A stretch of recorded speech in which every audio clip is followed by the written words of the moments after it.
রবিউল আউয়াল মাস রাসূল করিম সাল্লাল্লাহু আলাইহি ওয়াসাল্লামের জন্মের মাস, আবার ওফাতেরও মাস।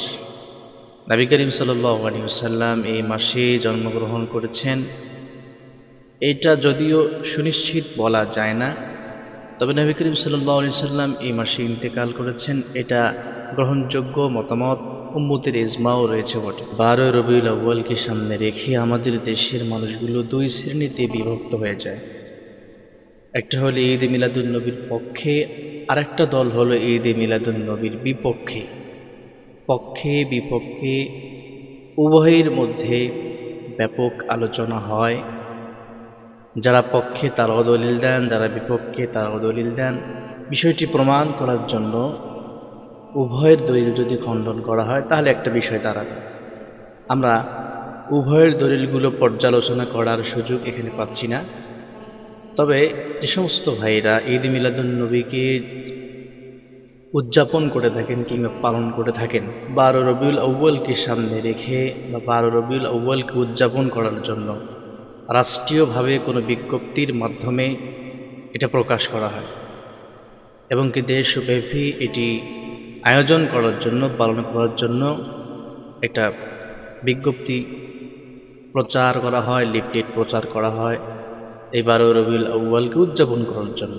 আমাদের প্রশ্ন হলো যে রাষ্ট্রীয়ভাবে 12 রবিউল আউয়ালকে উদযাপন করার জন্য আপনারা উদ্যোগ নিয়েছেন, যেহেতু প্রচার প্রসার লিফলেট বিজ্ঞপ্তি প্রচার করা হয়, সেহেতু এখানে কয়েকটি প্রশ্ন আমরা করতে পারি। ঈদ এ মিলাদুন নবীর হুকুমকে কোন পর্যায়ের মনে করেন? ফরজ মনে করেন, ওয়াজিব মনে করেন, সুন্নত মুআক্কাদা মনে করেন, মুস্তাহাব মনে করেন? যদি এই ধরনের প্রশ্ন আমরা করি তাহলে আপনাদের পক্ষ থেকে আমরা জবাবটা এটাই সর্বোচ্চ পেতে পারি যে আপনারা বলবেন ঈদ এ মিলাদুন নবী পালন করা এটা ফরজ নয়, ওয়াজিব নয়, সুন্নত নয়, মুস্তাহাব, এটা আপনারা বলবেন। তা আমরা সাময়িক সময়ের জন্য যদি ধরে নেই যে ঈদ এ মিলাদুন নবী পালন করা মুস্তাহাব পর্যায়ে একটি আমলকে রাষ্ট্রীয়ভাবে বিজ্ঞপ্তি দিয়ে লিফলেট প্রচার করে উদযাপন করার জন্য আপনারা উদ্বুদ্ধ হলেন, আপনারা উদ্যোগ নিলেন এবং বাস্তবায়ন সেটা করতেছেন। একটি মুস্তাহাব আমলকে উদযাপন করার জন্য আপনাদের প্রচার প্রসারের কোনো কমতি নেই। যা কিছু আপনারা উদ্যোগ নিয়েছেন এর চেয়েও কি উত্তম, এর চেয়েও কি ফরজ বিষয় আমাদের সামনে নেই?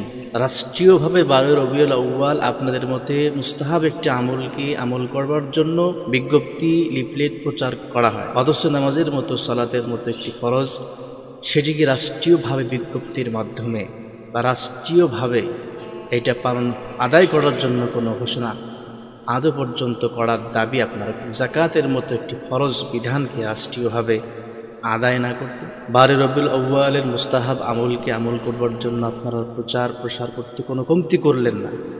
কমতি করলেন ওখানে পর্দার মতো ফরজ বিধানকে আপনারা দেশের 90% মুসলিম মা বোনদেরকে, মুসলিম নর নারীর ওপর যে পর্দার মতো ফরজ বিধান এটা যে আমল করতে হয়, এটা আমলের জন্য আপনার লিফলেট প্রচার প্রচারণা করলেন। 12 রবিউল আউয়ালের মতো মুস্তাহাব আমল আপনার করার জন্য বিজ্ঞপ্তি প্রচার প্রচারণার কমতি করলেন না, অথচ সুদের মতো মারাত্মক জঘন্য এই অপরাধকে বন্ধ করার জন্য আপনারা কোনো উদ্যোগ প্রচার প্রচারণা চালাচ্ছেন। 12 রবিউল আউয়ালের মতো আপনাদের মতে মুস্তাহাব আমলকে করবার জন্য যা করা প্রয়োজন সব করলেন।